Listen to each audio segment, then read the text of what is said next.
Hey everyone, I'm Rachel Cruz with the EveryDollar team, and today we're gonna walk through how to pay off credit card debt. First, before anything else, can I just give you a virtual long distance high five for making a step towards doing this?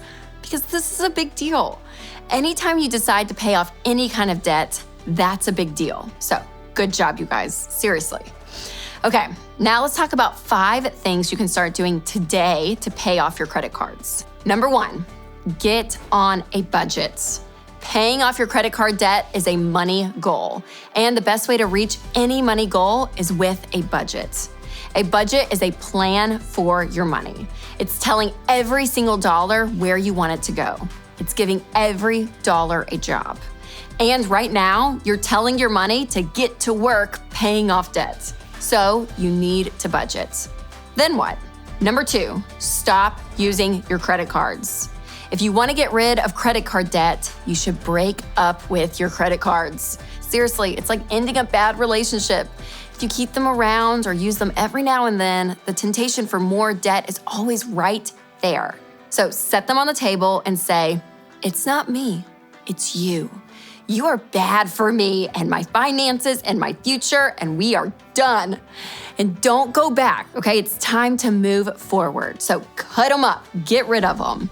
Which brings us to number 3, save a $1,000 starter emergency fund.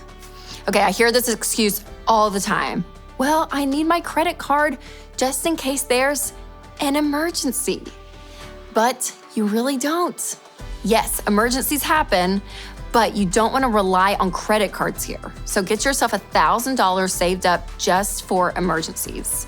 This stands between you and when life happens. And the best part, if you have an emergency and pay cash, you won't be charged interest. Because seriously, if you're trying to cover an emergency, the last thing you want to worry about is an interest payment.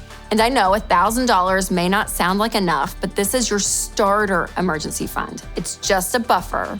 And then once you're debt-free, you can start building up your fully funded emergency fund. Okay, number 4, pay off the credit cards using the debt snowball method.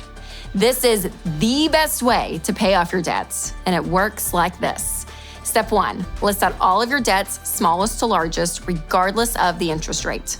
Step 2, make minimum payments on all of your debts except the smallest. Step 3, pay as much as possible towards your smallest debt. And step 4, repeat until each debt is paid in full. Now, don't worry about the interest rates here. What you need right now is a quick win. So you get that when you attack the smallest debt first. You'll be like a snowball rolling down a hill, gaining speed and momentum every debt you knock down, one by one, until your credit cards are gone forever. Number 5, get more money in the budget. Okay, if you really want to get rid of debt quickly, you need more money in your budget to pile on that debt snowball. And you can get this money 2 ways. First, lower your expenses. You can meal plan to save on groceries, carpool to save on gas, cut cable, skip going out to eat for a while, or just become your own barista. These are just a few things that you can do. Basically, find ways to spend less on expenses and cut some expenses out completely. Remember, this is only for a season. When that debt is gone and your money is paying for right now instead of the past, you can loosen up your spending again. A second way to get more money in the budget is to up your income. You can get a side hustle, pick up extra hours at work, or take on freelance clients. Just make sure any extra income goes to the debt and doesn't get spent accidentally. Remember, you're budgeting every single dollar, including extra money you make here. Okay, there you go. That is how you pay off credit card debt. If you want to try out our free budgeting app, EveryDollar, I happen to think that it is the best for planning for your money and paying off your debts. It's how we budget in our home, and it is fantastic. Here's what I really want you to remember, though, as you're doing this. You've got what it takes to pay off debt and to stop using credit cards. You're going to be tempted to throw in the towel and get back into your old ways, but don't give up. If you follow the plan and put in the work, you can do this.